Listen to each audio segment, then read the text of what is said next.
WOKB, Winter Garden, Orlando. Welcome to another edition of Real Family Talk.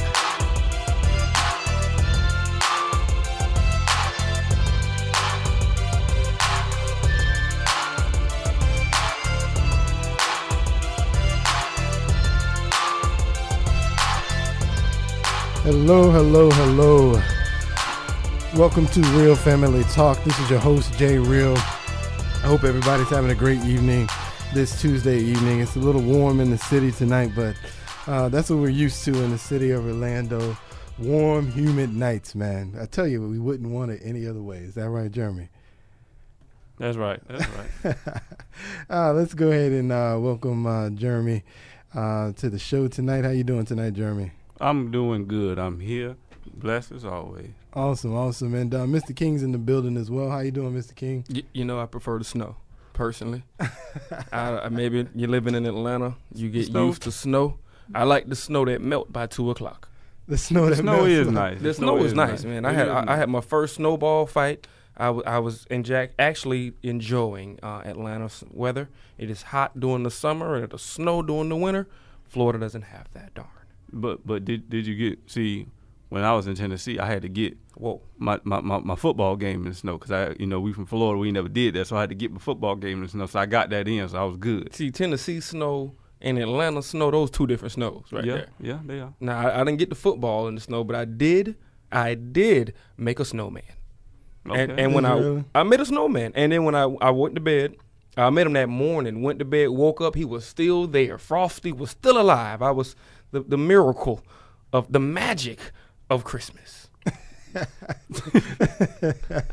All right, you got me on that one. Yeah, see, you didn't make a snowman. See? No, that I didn't. No, sorry about that. Yeah, I'm not a huge fan of myself, man. I tell people the story all the time. I had one experience with snow when I was in school up in Huntsville, Alabama, and snowed. It wasn't that much snow. It was like 2, maybe 3 inches of snow. But it shut the whole city down for like 2 days. Stuck in the house, watching TV, hoping that I had food to last for those 2 days because all the grocery stores were closed. Nobody was on the streets. It was a little hectic, at least for the not little, but for the city of Huntsville, Alabama, man. But that's my only real experience with snow. And I said after that day, don't need it no more. I'm good. I know you. I know you hated that because you like your food fresh. Yes.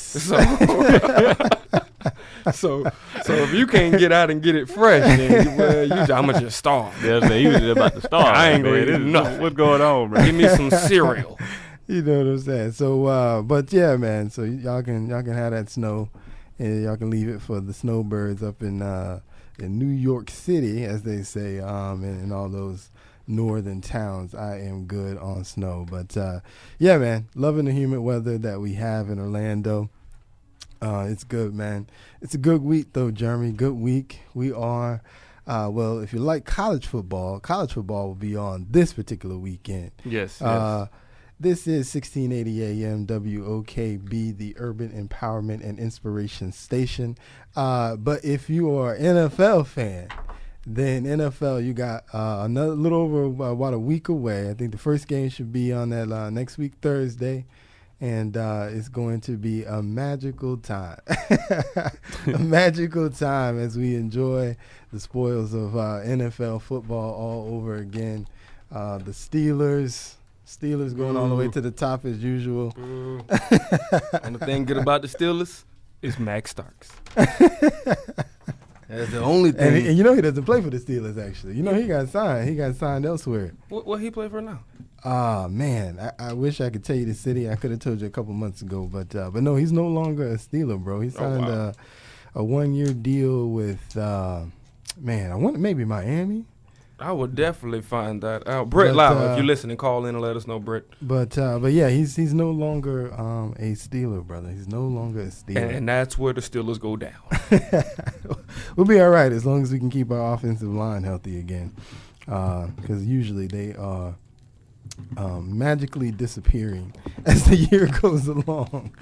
This year seems like a real big injury year because the Broncos having their injury problems, the Steelers still having their injury problems, the Eagles having their injury problems. So I'm even the Patriots having their injury problems. So I'm kind of interested to see, the new players that's going to actually step up this year in the NFL because it is a lot of new players that's supposed to make their mark this year. We'll see how that goes, though. We will see, sir. 1 week away, man. I'm excited. I can't wait for NFL football to start again. Oh, Mike Vick. Yeah, he's got the starting job, brother. We'll see how that goes, how long that lasts. Did you doubt him? No, You doubted him. Not amongst his competition. No, Not about to say. Not amongst his competition. You can't doubt him in that scenario. We have a guest in the building tonight. I want to go ahead and introduce her. She's been here before. We loved her the last time, and we just had to bring her back. It is time for the opening of her school. Dr. Angela Kennedy is back in the building. How you doing, Dr. Woo! Kennedy? Awesome. That is great. That is great. So like I said, the opening of your school is here and upon us. Tell us about the opening. Well, we are having our grand opening / open house on this Friday from 2 to 6 at our location, which is at 6865 West Colonial Drive in Orlando, right in the Hiawassee Woods Plaza. And we start school on September 3rd. Right after Labor Day, everybody's had their chance to relax and get in the groove, but now we're ready to make some moves with our students and our education here at Deeper Root Academy. Awesome. We like I told you, I'm excited to see that you're finally getting open here. I already told her if things work out anyway, and I don't end up moving out of town anyway, but if things work out, I told her my little one is definitely coming to the school eventually. To just remind everybody, because I know it's been a while, what makes Deeper Root Academy so special and unique? The thing that's unique about Deeper Root Academy is we actually strive to teach the students the way they learn best. And so we employ a lot of the skills of multiple intelligence. We do a lot of assessment in the initially so that we can make sure that we're understanding what type of learner they are, where their strengths lie, and we focus on those strengths and we teach them to those strengths so that they perform better, because that's what is not really evident in regular school settings. They are just pretty much set in a cookie cutter way. It's a regular mode of education, and although there's differentiated instruction, this actually really taps into the gifts and the talents that the children already have and what they already possess and what makes them unique, and actually really teaching them the way that they learn. Yeah, I can definitely agree with that because a lot of children are visual learners. Some children need to be, have a lot more pressure on them because they can be challenged more than some other students. I was one of those kids that needed to be challenged. If I didn't have a challenge, then, it was kind of like, let me get this over with and I'm going to go act up. But even nowadays with adults, if you challenge them to do something, then they're like, you know what, I wasn't going to do it. But now that you've challenged me or you dared me to do it, I'm going to step up and I'm going to do it. And a lot of kids, that's the best way for them to learn. Once you put a challenge in front of them, they feel like, you know what, I want to show you that I can do it and I want to show myself. So definitely finding out the best way to teach the child is something good that Deeper Root Academy definitely applies to when they teach their children, huh? Absolutely. It's about making those stronger connections. That's where we get Deeper Root. It's about making those connections because we know that the more connections you make, and the earlier that you make those connections, the better you will perform. And another thing, when you were talking about adults, we think so much about how we have to find the right career path for our students. And how do you do that? Well, sometimes a lot of us as adults spend a whole lot of time figuring out what we want to do with our life, or what we're really good at, and what can we do that we really enjoy and still get paid for. And really, that's the essence of working. If you can do what you really love and get paid for it, I mean, that's awesome. So by us being able to understand how these children learn and what their uniqueness is and what they're gifted in, we can actually keep them on a career path so they already know what they're good at and they can be on a better career path and not possibly waste time or spend a whole lot of time trying to figure out what they want to do in life and what they're good at, or taking these types of assessments that tell you, what you do well in. We'll already know that. And we have been so fortunate, and I mean, we have been blessed with so many opportunities and people who are supporting our vision. And we now have a licensed school psychologist on staff who will be doing the psychoeducational evaluation for all of our students. And anybody in education knows that assessment alone is very costly, and it takes a tremendous amount of effort for a child to receive that type of evaluation. It takes a lot of process of proving the deficit that this child has, and there has to be a clear deficit and a lot of documentation. We won't even go through that. We're just going to go ahead and give the assessment, and so we'll know that. And I mean, that is just an awesome privilege and opportunity for all of our students, and we've just been so fortunate in that area. That is awesome. That is awesome. Like I said, it is Deeper Root Academy open house this Friday, August the 30th from 2 to 6 p.m. Go ahead and give me that address one more time. It's 6865 West Colonial Drive, Orlando 32818. And if you don't remember that, just go to the website, www.phoenixtree.org. All the information about all of our organizations is there. Now, I'm better with directions. If you can give me some landmarks. Now, what's around that area? Because I'm from here and I don't even know where I'll it's tell at. you exactly where it is, and you're going to say, "Oh, Light bulb. you're visual." let me help you. It is at the corner of Hiawassee and Highway 50. And if you know, at that corner there is a shopping plaza that has Office Depot. Mm-hmm. There's a shopping plaza that has Burlington's and Ross. And then there's on the other side, there's a shopping center right behind the Shell's gas station where there's Pizza Hut and Taco Bell. It's in that plaza. Oh, I go to the dog groomer in that shopping plaza. There over it is. Mm-hmm. Right there. There you go. Mr. Valley. Wow. Well, we're talking about Deeper Root. Leave Valentino out of this. All right, man. Dr. Kennedy, man, we appreciate you coming by. Make sure you guys go check her out. There's no specific event that's happening, right? It's just kind of stop by, take a walk through, see what it's like. Obviously, she'll have the registration materials out. If you want to potentially register your child for school, I'd imagine, right? Yep, absolutely. Absolutely. We just want you to drop in and see where we are. See where you are. Get some more information. Right. See what they're doing. And the other good thing, too, you're going to try and have small class sizes, right? Absolutely. No more than 12. No more than 12 students. See, you can't beat that. That's that personalized attention that it's just not happening in public schools today. Not necessarily because they don't want to, but because they just don't allow them to have those kinds of small classes. So if you want your child to have a specialized education that will be uniquely groomed for how they learn, check out Deeper Root Academy, 6865 West Colonial Drive, Orlando, Florida. Remember, that is that shopping plaza on Hiawassee and 50, right by the Pizza Hut and the Taco Bell. Right in there. So, Dr. Kennedy, we appreciate you coming by. Thanks for having me. Not a problem. Anytime. I told her when she was ready, I told her to come back. So I'm here. Here she is, man. We appreciate her coming by and telling us about Deeper Root Academy. Dr. Kennedy, you're welcome to stay with us and reflect a little bit. What we want to do tonight is obviously they've been talking a lot about the 50th anniversary of the Martin Luther King I Have a Dream speech. They had the rallies, the march this weekend in Washington, D.C. Of course, on tomorrow, President Obama is hosting a particular rally as well.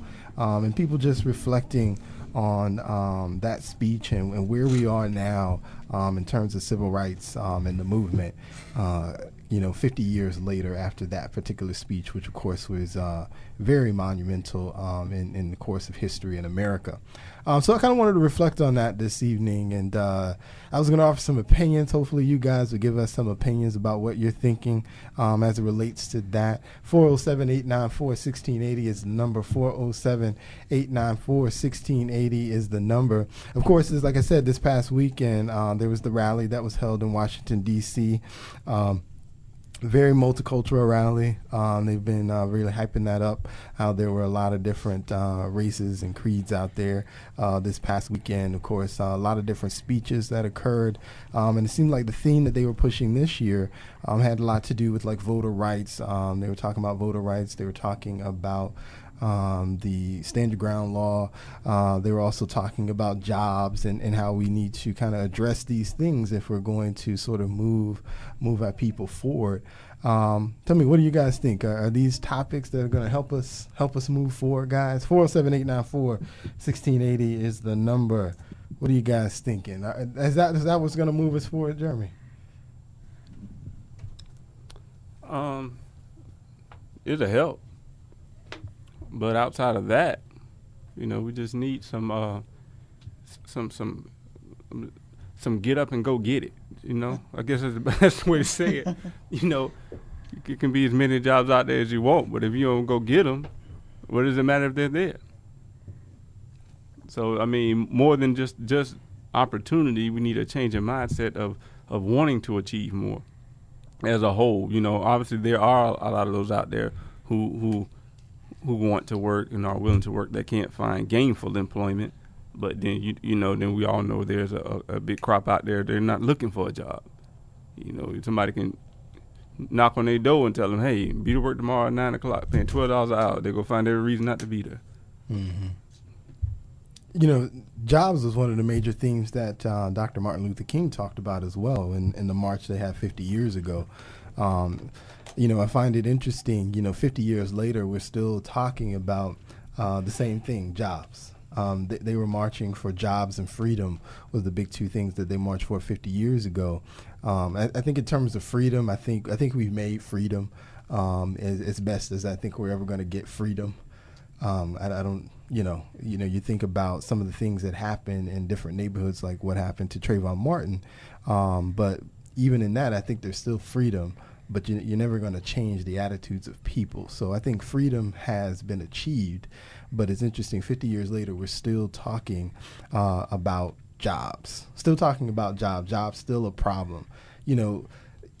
The central theme, though, I think where we're kind of lacking in that area, you think 50 years ago, education was a huge thing that the minority community pushed. They didn't raise a child without telling them how important an education was. They may have been raised as sharecroppers themselves, but parents those days made sure that their children got the best education that they could afford them. Whereas today, education seems to be on the decline in our communities. You think about the dropout rate, about 50%. You think about the fact that most males are, a lot of males, the males that would typically go to finish high school, go to college, are being incarcerated. Education seems to be on the back burner. And I wonder, had education continued to be the focus throughout these years, where would we be in terms of jobs? What do you think, Mr. King? You're shaking your head. I don't comment on these subjects. The black community would not like me if I commented on these subjects. That's why we need your comment. That's why we need your comment. Y'all always talk. try to beat me down because it don't matter what we do, man. We're our own problem. And that's the problem. Man. Yeah, but that's why I said we need some get up and go get it. That's us. That have nothing to do with nobody else. That's us. Yeah. It's a lot of sellouts. It's a lot of people who would take the big check for themselves and their family. So and it kind of sets back the rest of the race. And that's been the issue for years. That's still the issue to this day. You got a lot of big name people that I ain't gonna say no names. They got all this money and ain't doing nothing in the black community. And that is the problem. I was speaking to a employee.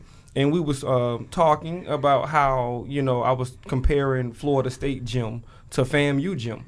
And as she said, our alumni come back and spend money at Florida State. And that's the reason why Florida State is better or has a better gym and has better facilities. Yeah. As far as FAMU, their alumni really don't, they have alumni, but they don't have the monies to come back and do what people from Florida State can do. And that's the same thing in the black community. We got all that money now. We have it. We fought. We did all this to get that, and then they let some people through the cracks. But those people who went through the cracks didn't come back and do nothing. They didn't come back to help our community like we're expecting the president to do. Nobody is helping our community and saying, you know what, that's what I'm going to do. Now you get some Puerto Ricans, you get some Haitians, you get anybody else, they going to help their community and their community only. They don't even care what you think. But not the black community, though. We don't do that for each other. And that's the problem. That's the problem, he says. Miss McCray, what you thinking over there, Miss McCray? She's back in the building. Hey, y'all. What's going on? I think it starts at home. I mean, your initial question was if we concentrated more on education. Is that correct? Mm-hmm. Yeah, that's key. I really do believe, and not only just education in college, but just the urge and wanting to learn more than just your neighborhood. Just wanting your mind and exploring your mind to bigger and better things, reading books, letting your imagination go. Education is more than just sitting in a classroom, although that starts. You do need to emphasize that. And certainly we've gotten away from the education where now is the ticket out, where education used to be the ticket out of the neighborhood. Now it's, pick up a ball, go sing and dance, do this, that, and the other, as opposed to really trying to be the best person you can be and be educated as well as going to shoot the ball. I'd like to make a Go comment ahead. on this. I think you're 100% correct that it does start at home. And what I think has really been missing is that that whole connection. We don't make connections anymore. We do a lot of isolated events or isolated opportunities, or we learn in isolation different academics, and we don't make the connection. So then our exposure is limited. And we know even in our black community, a lot of times that the reason why it appears that our students don't perform as well, it's really because of a lack of exposure. And it doesn't mean that they have to be afforded all these opportunities to go to these wonderful places. We have the internet. You can go anywhere you want to go. But it's about taking the time and investing in our children to understand that. I mean, that is really one of the driving forces behind why I started my own school, is because the goal is that we have to grab these children very early. We have to expose them. If you are educated or more informed, you will do better. But what happens is we have a lot of people that are ill-informed, and all they have is their environment as their exposure, which is very limited most of the time. So if you're actually exposed to more, given more opportunities, you're participating in things like poetry contests, or you're learning about your history and all the people who died or fought for us to have these liberties that we share now, you are more likely to do better when you can have that appreciation instilled in you, and you have people that are supporting you and letting you know that we understand that everybody is different and you're unique in yourself and you have something to offer. You have something to offer this world, or you wouldn't be here. That's why we're here. We all have a gift. We all have a purpose. And that's what is missing in education. We try to make all the kids conform to this one particular way, perform on this one particular assessment. And that is the final judgment on whether they graduate. Not so. You have kids that may not ever perform on those exams, but they are very talented.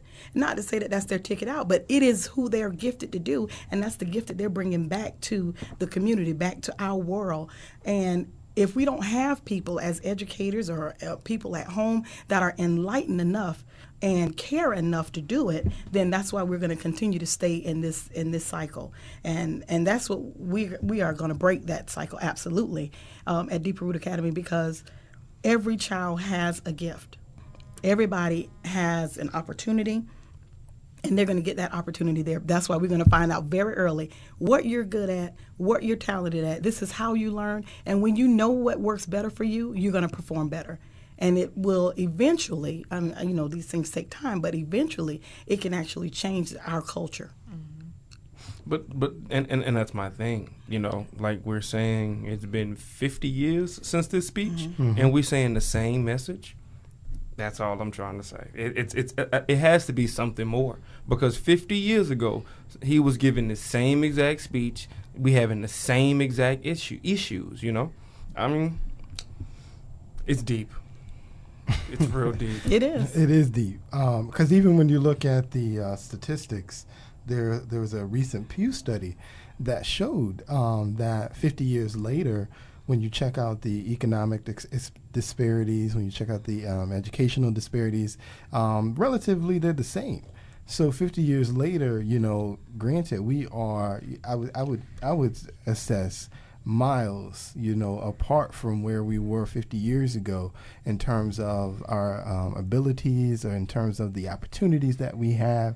We still have yet to begin to break down a lot of those gaps that existed 50 years ago. We're not breaking into those barriers. Give me some thoughts. What do you think? What's preventing us from being able to break down and get beyond the same barriers, same economic barriers that existed 50 years ago, the same educational barriers that existed 50 years ago? Why is there still that same, you know, almost twice or more difference between where we are compared to other races? 407-894-1680 is the number. 407-894-1680 is the number. What do you guys think? Why do the disparities still exist today? Well, I piggybacking on what Brother King was saying. We're not. We don't help each other like we should, like other communities do, like the Hispanic community. And like you said, even the Haitian community, the Jamaican community. I mean, we have subcultures within us, like the Haitian community, the Jamaican community. They do help each other. But as far as us Black Americans, we do a poor job of building each other up. You know, we will. Let's just. And I hate to get on your sisters, but let's take the hair industry for an example. We will go to the store owned by another group of people where they treat you in a kind of way, think you're stealing, talk to you funky if you say something, get our hair for an X amount instead of going to the Black-owned store, and you probably pay a little bit more. Why? Because they have to pay a bit more for their supplies, because they're getting jacked. They're trying to run them out of business, and we're not willing to pay that extra $2-3 a pop to sustain this business. You know, we're not willing to make those type of sacrifices, and that helps us. And that's just all the way around. It's not particular to that particular industry, but it's just all the way around. We're not willing to make those sacrifices. We're not willing to buy a CD at the mom and pop store and pay the extra $3 or $4. You know, we want to travel other side of town and go to Best Buy. You know, or I mean, I guess that's a little more relevant now because we're downloading a lot. But you understand the mindset I'm trying to say. Yeah, and I completely agree, because who else buys weave besides us? And we don't even buy it from ourselves. It was a hair salon that was over by Mama Nim's, and nobody went there. Everybody went to the big Chinese hair salon, hair place that was over by J Mart, just because it was bigger and it was newer, but they didn't want to support our own.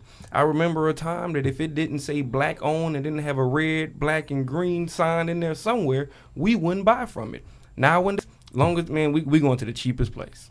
And that's the problem, because you can go to any other culture grocery store and they will have their own seasoning, they will have their own food, they will have their own type of whatever. But it ain't no Black grocery store saying, you know, we're going to buy this type of seasoning just for our people. We don't support ourselves. And that's the main problem. But then we complain about ourselves. But then we do be slipping sometimes, because sometimes our stores just don't be at the same quality. But we still have to support ourselves. What are our seasonings? Ask Jay Real. He got his own season. Jay Real got his own season, if you didn't know. I'm just curious. Like, what are our seasonings? You know why she don't know? Uh-oh. So them deltas don't cook. Okay. Oh, my God. Your jokes are so old. You're talking about your mother. She's a wonderful woman of Delta Sigma Theta, and she cooks. You still alive, aren't you? She raised you. I don't know. I guess when you say what are black seasonings, I doubt there's. I guess you could say what maybe black would be more maybe African if you're talking about your roots. Maybe African seasonings that are used. But I mean, when you think about Black Americans don't, on average, we're not that connected to the African culture to really be able to experience or participate or even visit some African themed store.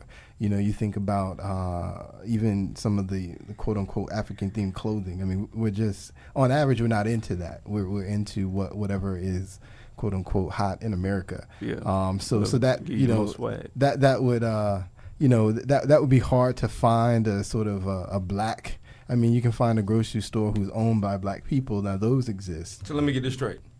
Popeyes, you think they came up with that seasoning? Or you think they got that from black people? Well, regardless of where they got it from, though, again, it's not Popeyes is not a black business unless the franchise is owned by a black man. That is my whole point. You think they promoting that seasoning from Louisiana? Okay, I'm sorry, not from New Orleans. Everything that Popeyes promote, they got a black lady in the commercial. Okay, no, but that is funny. Do you think that a black person owns Popeyes? No. Come on now. As much chicken as we eat, do you think we own something that sells chicken? No, man. We don't support ourselves. No, but not on the mass scale, but like you said, we should. We should. Why don't we own Popeyes? Why we don't own KFC? Why we don't own churches? We don't own no chicken spots that's popping, and we eat chicken. Well, we do own some franchises, which is at least taking advantage of some of it. But no, we do not. We did not create Popeyes in general. But like I said, there's a lot of brothers that own franchises in all three of those chains, because they are very popular franchise chains. But you know, it's funny. I was listening to another radio program today, and it was he had a caller on who was a truck driver, and he actually talked some of the same thing that you just mentioned there. He says as a truck driver, he I guess he delivers a lot of produce. And what he noticed is he goes to these places to pick up the produce, and he doesn't see any black people, shipping or owning these companies that create and ship produce across the country. And then he even brought up, which is the point you were just making, chicken farms. He has, even in his travels, he hasn't noticed any black people who own chicken farms. And that was his comment: as much chicken as we eat, you think we'd own some chicken farms. But, it's... I think a lot of that goes back to opportunity sometimes. There's been obviously some issues over the years with black farms and the struggle that they've had to be able to survive and compete in the market. Because it goes back to cost. If they're not offering the cheapest product out there, which they may not be, maybe due to the size of their farm, maybe due to the competition in their areas, then obviously their what they sell is going to be reduced. Even there's been that Black Farm Bill case that has been going on for years, where the black farmers have been trying to get some of their due, and that has still yet to happen. Where they get their due and get those checks, whatever that check was going to be. But that's still a big fight that's happening. But I think 407-894-1680 is the number. 407-894-1680 is the number if you want to join the conversation. We are talking about 50 years later. We're reflecting, of course, this past weekend they had the march. Sponsored by the National Action Network with celebrating the 50 years of the Martin Luther King speech. Of course, there's going to be an event tomorrow sponsored by the President Obama, celebrating the 50-year speech, because tomorrow represents the actual day. It was August 28th, 1963 was the day that he gave the speech, and so he's having the celebration tomorrow. So we're just kind of reflecting 50 years later, where we are, the issues that were discussed Saturday, and some of the reasons why we still have the same disparities that existed 50 years ago still existing today. 50 years later, that's what just blows my mind. As much strides as we've made, we're still in the same place as before. And some of the driving thing that Mr. King and Jeremy have brought up is just our lack of ability to truly support ourselves in retail, in shops or whatever, just supporting black businesses altogether. We also talked about education, and how education has not had the impact that it had 50 years ago.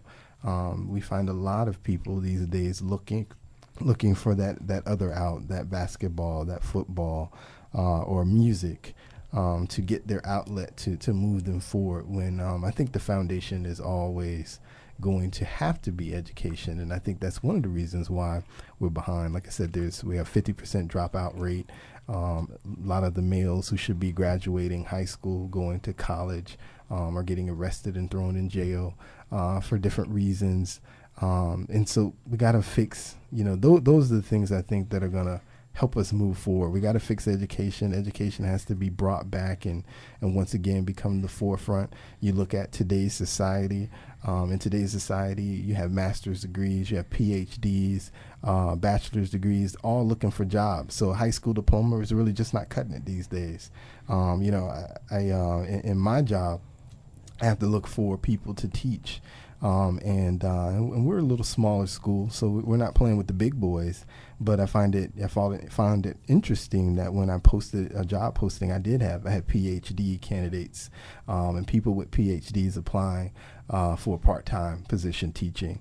Master's degrees, obviously, and then of course bachelor's. So it's that time where education, if you don't have it, you're going to be behind. You're going to be in that job that is going to pay $8-9 an hour. That's where you're going to be. And so you gotta, if you're going to get a job these days, you gotta do something more than just get out of high school. I have to disagree with you, because if they have these PhDs and these degrees and they're applying for that job and only one of them is going to get it, the rest of them are still unemployed with all that educational background that they have. I suggest you get a trade.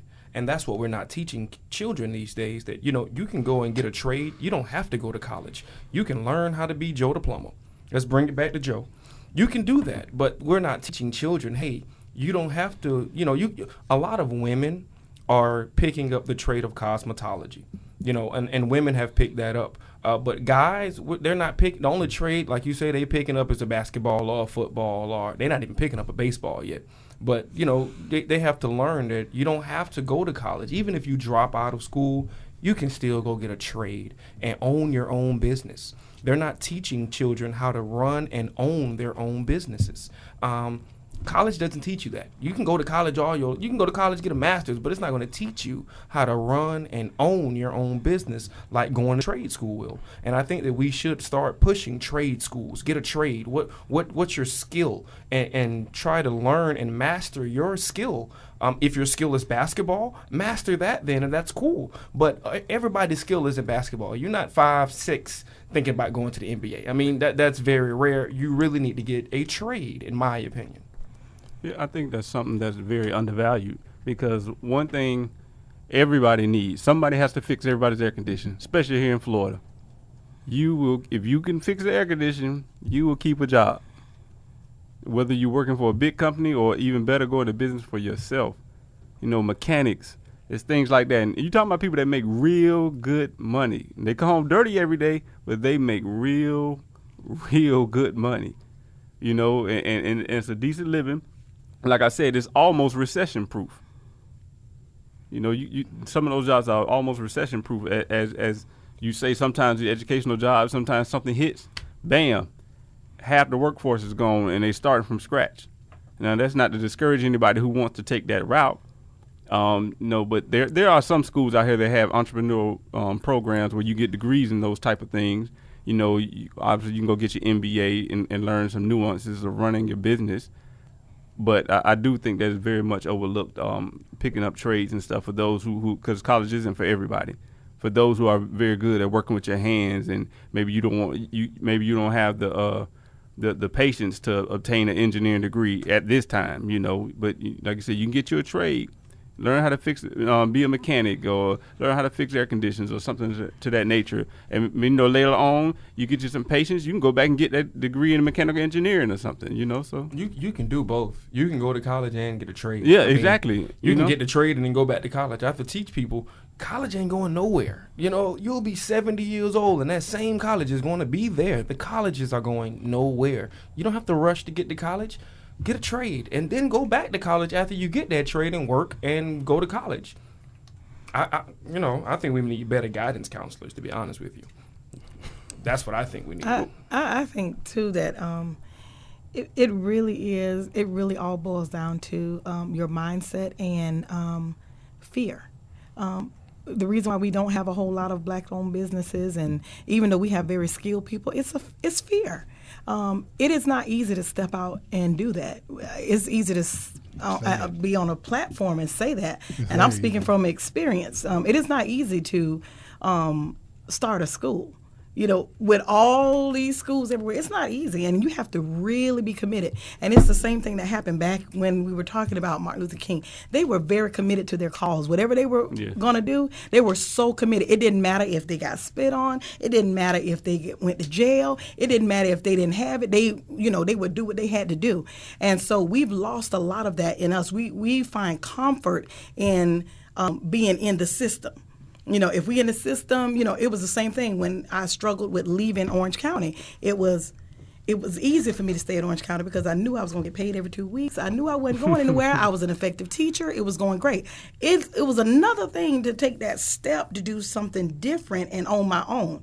So I think really it's a mindset, and that mindset has to be taught to our children that you don't have to go to school and learn all these things and how you learn best to go work for somebody else. Right. You're learning these things so that you can own it or create it or be that person that is that change breaker, because that's really, really the issue, I think. What makes us different from the people who were in the struggle in the civil rights, they were just committed to that cause, and it didn't matter what happened, they were going to go for it, and they had to lose their fear. And I think right now we're fearful to step out because we get so comfortable, and we have become too comfortable to the fact that we just don't perform anymore because we're too comfortable in, you know, the system. But the system was not made for you. Not at all. No. So why are you staying in that system? You know, that's what you got to change your mind. Why am I in this system? It wasn't even made for me. I need to do me. And that's what we don't do. And so we don't have all these black-owned businesses. When we could, we're just as talented as the next person who owns it. The difference between them and us is they stepped out and did it. Right. Yeah. Right. And I think the grind too, like our generation and people in general, and me too. Say I mean, that. we wanted, like, if you're gonna step out and do your business, you're thinking, okay, that by 6 months that I started this business, I'm gonna be balling. It's a grind. Like everything is a grind. So even back in the day when they had that struggle, they didn't get. We're still fighting for some of those rights that they sat in that corner, in that counter, and was subject to all that abuse. But they, like you said, they stuck with it, but it was a grind. It was. And they didn't give up. Right. So that's the thing. That's part of the mindset. We have to say, okay, if I'm going to do this, I know it's going to be a grind. Like I'm not going to become Oprah tomorrow. No. With my businesses. It's going to be a grind. It's going to be some dark days. It's going to be some sacrifice. Yep. But like that mindset and that determination to see it through, that's where we have to take that gotta in. change. And everybody doesn't have that. No. That fight. We think, like, and we're talking about education and not needing college. It goes back to, who's the kid that dropped the full football scholarship and now he's going to be a rapper? Because he sees, these rappers got these videos and they riding in Bugattis and Mercedes and Maybachs and all that stuff. Rented. That's a setup. Rented. that is a system setup. But that's what he's thinking. Oh, okay, I'm going to be Jay-Z. I'm going to be Diddy. I'm going to be whoever's the big name right now. I'm the big man. It's going to happen for me. Like Chris Rock say, you got to tip your hat to the government. That's what we'll call them. You got to tip your hat because the government did a good job of setting us back like they did. They saw we was doing this. They gave it to us a little bit, but then they start acting like, okay, we're going to help you out with the system and give you this if you got kids. Then we're going to give you this if you got that. And then now we're going to just take it all back. Now what you going to do? You done got used to, even in relationships, you get used and comfortable to a certain situation and you feel like I'm good. And then now that the situation is changing and you have to better yourself on your own, it's kind of like, now what I'm going to do? We got a caller. How you doing tonight, Monica? I'm doing good. How y'all doing, family? Hey. Oh, we're doing well. How you doing? Good. How you doing, Dr. Kennedy? I'm good. How are you? What's your comment tonight, Monica? I had a comment about what y'all were talking about. I know Mr. King fully believes that higher education doesn't offer experience in entrepreneurship, and to some degree, I agree. However, I don't think that trade school does either. I think that it really, as Dr. Kennedy was saying, is a mindset, is a confidence level, that if this is what you want to do, that you fully believe in yourself, and that you get people to buy into you and your business and to support you. I think also that a lot of people don't realize, as Ms. McCrae was saying, that it is a lot of work, and there is no school that can teach you how to have a successful business. It truly is, an experience, and that's why 50% of businesses within the first year or the first 5 years fail, because you really have to know how to move and how to not give up. And a lot of people in our community, they think, okay, well, I didn't make any money this month. I'm giving up because this is supposed to be real easy. I'm supposed to be walking high and stepping high right now. And it's not always that way. It's not always booming and banging the first couple of months, but it's a process. Mm-hmm. And I think we have oftentimes become complacent. In fact, I was talking to someone not too long ago, a young lady in her early 20s. She has 6 children, and she gets roughly $3,000 a month from the government. And when asked if she would be interested in trying to better herself and not be in the system, she absolutely had no interest in that whatsoever. And so we have to think about, okay, so she's getting $3,000 a month, more than many people in our community get by working that, 40 to 60 hours a week. She just, is very happy with that. And so, and there's many individuals that are in that situation where they aren't allowing themselves to see what they're made of and aren't allowing themselves to grow and advance. And they could potentially, if they started a business and it was a successful business, they could make more than that. But because they've gotten stuck in the system, allowing someone else to take care of them, or even besides that opportunity, having, wanting to work for someone else so that they can be reliable, have a reliable check, as Dr. Kennedy had mentioned, they get stuck in that system. And they never find themselves out. But then they want to complain about, well, we don't have all these opportunities. The man don't give us this. It's not the man. It's us. Right. So we really have to, be willing to take that step. Yeah, and like you said, the grind is tough. When you talked about the grind, it made me think about the Little Rock Nine, and how I remember they talked about. I don't remember the young lady's name, but one of the young ladies, she wore a dress that day that they were being integrated into school, and they said that by the time she got into the building, they had spat on her so much that she could wring the spit out of her dress, But yet she still persevered. She still went on into the school and attended school that day. Do we have that now? I just say, how many of y'all would have kept walking? I had to ask myself, do I have that? Do I have what it takes to take that? I don't know. I don't think our generation does. I really don't. No, the mindset of our generation is what's easy, what's quick, what's fast, what's least involved, what doesn't require as much of me, because we have not put that expectation on our people, on our children. We let them settle, and that wasn't an option. Even when I was growing up, we didn't settle. No, you don't bring home these types of grades, or you don't behave a certain way, or this is how children act when they're around adults, and we have lost that. It's whatever's easy, whatever's quick. And so when you have, like this mother you were referencing, 6 children, and the mom is fine, perfectly fine with doing that, what type of motivation do her children have? Right. Because this is the example now that they're seeing at home, that all I have to do is have kids, and I can get a check and collect I'll a be check. okay. Yeah. And that's not okay. It's not okay. Right. And like you said, in her situation, that's, she's getting $3,000 a month. That's $36,000 a year. That's that not ultimately bad. she's getting tax free. If you added in, what someone who actually makes that amount of money, gets paid that for a salary. I mean, they're making a whole lot less than her, and they're working 40 hours a week. There was even a study done a few weeks ago that they talked about. That if some, depending on your state, if you could take advantage of every single opportunity that the government provides, you could sometimes make up to $60,000 a year just taking advantage of government services. I won't save my comment because I know Miss McCrae's looking at me like, don't start. Please don't. Don't do it. Don't do it.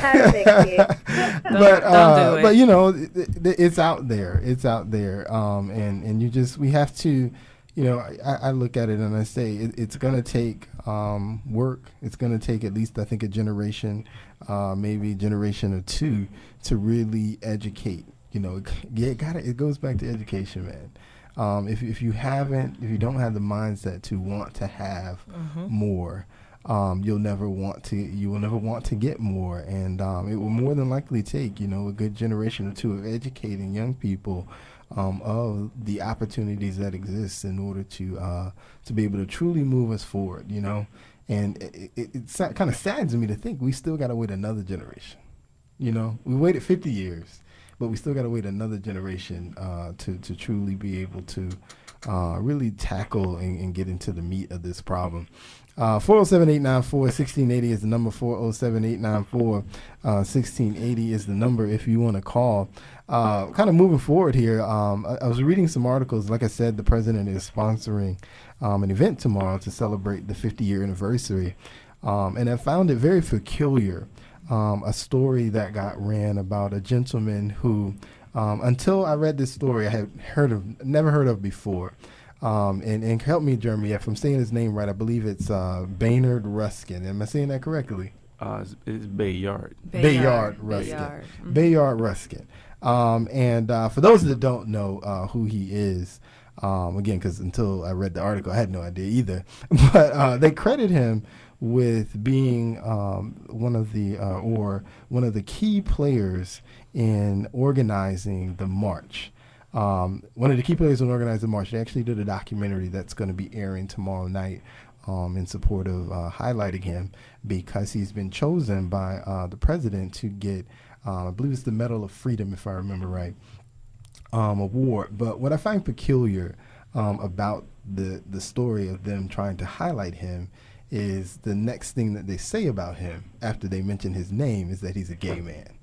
And the fact that he was very proudly gay, even during this particular time, because he was born in 1918 or 1920. So for him to be proudly gay at that particular time, obviously was very taboo. But he was proudly gay man, and then of course they're highlighting the fact that this proud gay man was one of the key people responsible for organizing the march. And I find that peculiar because we live in a day and age where we want to highlight gay and lesbian individuals as much as possible. And I wonder if like me, when I first read the story, my first thought was, here we go again. And which, I really don't have a problem with highlighting him. If he did the work, he did the work. But I just feel like this particular highlight is really just reflective of the fact that he was gay. That's the age that we're in now, buddy. Well, both of y'all I've heard of his story before. And every time they reference him as a gay man. So this isn't just because it's 2013 and it's in to be gay now. Like that, this article, every time they've talked about him before. They haven't been as vocal now that it's like, okay, well, he was gay. He was very instrumental in this march. So it's kind of cool now is what they're making it say. But he's always been referenced as a gay man. But that was like secondary to what he did, the work that he did. But why does that have to Yeah. be pointed out? Well, now because it's But different. as you say, you was reading about it back then before it was the cool thing. And why would they even say, well, he wore a size 10 shoe, but, his acts was good. Like, why does that even matter, your sexuality, when we're talking about what you did for a movement? Because it's still taboo, unfortunately. Because they was building up then, and now they're here. Because it doesn't start. You got to get a pinky toe in the door. And that's how what's the correct term that they like to call themselves? What, the LGBT community? The LGBT community. You can't just come and kick the entire door in. You got to get a pinky toe in there, and then eventually a lot of pinky toes get in there. And now 2013 is cool to be the LGG, whatever. That's how it works, though. As the community, they are more active and loud now. But I mean, gays have been around forever. No, I'm not saying that they haven't. I just So- found it peculiar that this would be one of the highlights. Again, surrounding, you think about this year, gay rights has been forefront this year all over the place. Right. And this is the particular year, again, I found it just peculiar that they picked this year to highlight, because again, the second you read his name and the second thing they tell you about him is the fact that he's gay. And I get that he was very key and instrumental in the march, but what they're really trying to highlight, in my opinion, is the fact that he's gay. Which, because I think if you're talking about key people in the march, I think there's a lot of other names that you could probably pull out of the hat. That the were women. Exactly, The- like the the women women that that were were- responsible for it. Absolutely. But I just felt, just like I said, it was just like really. I mean, we're talking about 50 years later, Martin Luther King, and we got to find and highlight The gay man. the one gay man. But it's like they say, it's always one gay man. It's always, even I was watching Martin, and it's always that one gay character. And every TV show, it's always one back then. Now it's more than just one. But they've always been there. They just been silent. Now they're making a noise, And as a black community, we really need to do the same thing. Yeah, so I just, like I said, it sounds like he has a very interesting story, and I don't mean to disparage what he did for the movement at all. I just, again, when I read it, I don't know, just like, really? Really? I mean, we're 2 weeks removed from when the gay rights had an issue with another celebration that they were having in D.C., and where they basically told Donnie McClurkin, you can't come, because your sermon is that you were gay and God delivered you from that, and we don't appreciate that, and then here we are 2 weeks later, and I just find it, like I said, peculiar, man. I'll leave it alone. I know it's a hot button issue, but yes, we got a caller, sir. No, I was actually just gonna. So we're talking about organizers of the march and things like that. I challenge everybody to Google a name. The name is A. Philip Randolph. He was the president of the Brotherhood of Sleeping Car Porters. And if you don't know who he is, he actually proposed the March on Washington in 1941. And over time, speaking with different presidents, things got quashed down. They threw him a piece of bread now and then, the different political organizers, because like I said, they had been trying to do this for 20 years, and finally, by 1963, it was like, okay, now we got to go and make our voice heard. But his name is A. Philip Randolph. He was the president. He was the president of the Brotherhood of Sleeping Car Porters. If y'all don't know what it is, those are the guys that we don't know that generation. We don't ride trains like that anymore. So we don't know who those guys are, but it was a big union back then. But just Google his name, you'll find out a lot more about the foundation of the march. One more time, sir. What was the name? A. Philip Randolph. A. Philip Randolph. 407-894-1680 is the number. 407-894-1680 is the number. Just a couple more comments. Like I said, some of the highlights of the march, where they talked about voting rights, they talked about stand your ground. If you listen to the program at all, you already know how Jay Real feels about both of those issues. When I think, talking about stand your ground, I think ultimately it leads us nowhere, and moving us forward. Even the voting rights the strike that happened to the Voting Rights Act. You know, one of my main comments on that is, yes, maybe the Voting Rights Act being terminated, at least a portion of it being terminated. But this is 2013. I think we all reads pretty well. So there's nothing that, in my opinion, that they could do to really affect what we do in terms of voting, because if we just read, we'll be okay. We'll be able to find all the little tricks of the enemy that they might have. But what if we can't Reading read? We've been will through be this okay. already. It's fundamental. Did Bush not prove your statement wrong? Thank you. No, he did not. Bush showed it. Bush didn't win that thing. Bush set that thing up to win, and I won. I don't believe that, man. There's nothing you can do. They control it, man. If they want that person to be in presidency, that's what they're going to do. Ain't nothing you can do to control that. But look at here, with laws like just what happened in North Carolina, not allowing college students to vote in the state or city that they're in. I remember in 2000, because I was a resident of Tallahassee, Florida, lived in McGuinn Hall, I could sign up to register to vote with that address and vote. My precinct was at the Grand Ballroom on campus, and that was considered my precinct because I was a citizen and resident of Tallahassee, Florida, so I could vote in that county. Now they're saying college students, wherever they are, that's not considered. You need to vote from wherever you came from. Okay, so can they vote? When they go back home. No. So there's absentee voting, is there not? No, but if you're if you educate yourself on what the procedure is, you'll be okay. That's my point. Come on now. Here's that's my the point. thing. That is my point. This is a right. You should not have to jump a hurdle At to cast all. your ballot, You man. shouldn't have to. It should be easy. That shouldn't be your only option is Here- the absentee ballot. If you It are should be in that easy. county, and to me, you should be able to vote. And let's be real. You say it's 2013. As long as you're in the state you're registered in, I should be able to go anywhere. There We you got go. computers, bruh. I should be, if I'm in Orlando, I should be able to go to Pahokee, go to a precinct and say, this is my name. Okay, oh, this is your name, social security. Here's a ballot.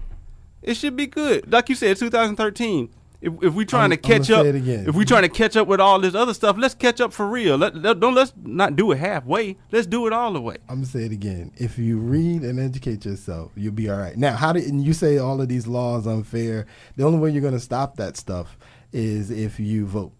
So you got to go to vote. You got to vote in 2014. You got to vote in 2016 to make sure the people that will support the ideas that you like get into office. If you don't do that, then the people, the ideas you don't like will get into office. But again, they can't stop you if you read.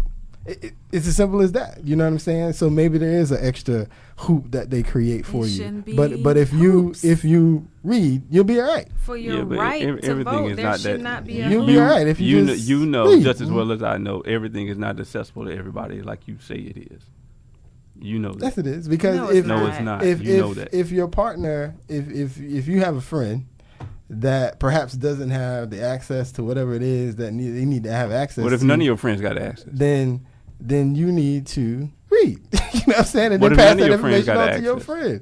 You know, but if you can read, man, the information's out there. It's just a matter of you finding the information. And if you want it bad enough, it goes kind of back to what we were saying when it comes to that grind. If you want something bad enough, you will go out and you will do whatever it is you need to do to get it done. Okay, I don't disagree with you there, but all I'm saying is the government should not have to make it hard for you. That's all I'm saying. Hey, put the right people in office and they won't. But if you don't participate and you don't put the right people in office, then it is what it is. But that's okay, because if you can read, you'll be all right. Wow, J-Real. That's my truth on that, man. Wow. It's not an issue. It's not stopping you because you can read. Nobody's preventing you from reading. We don't have Man, we thank time. you for listening. We thank Dr. Kennedy for coming by. Remember, the open house is going to be Friday, 2 to 6 p.m. On the corner of Hiawassee and 50 in that little plaza where Pizza Hut and Taco Bell are. See you next week, folks. You can follow us on Twitter, Real Family Talk, the website, realfamilytalk.weebly.com. WOKB, Winter Garden, Orlando. It's Gospel 1680 WOKB, your urban and paramilitary inspiration station. It's a Tuesday night and we getting ready to get it in. We getting ready to have some good timing right now. We're going to praise his holy name because he brought me from a mighty long way. Here's my girl, Dorinda Clark.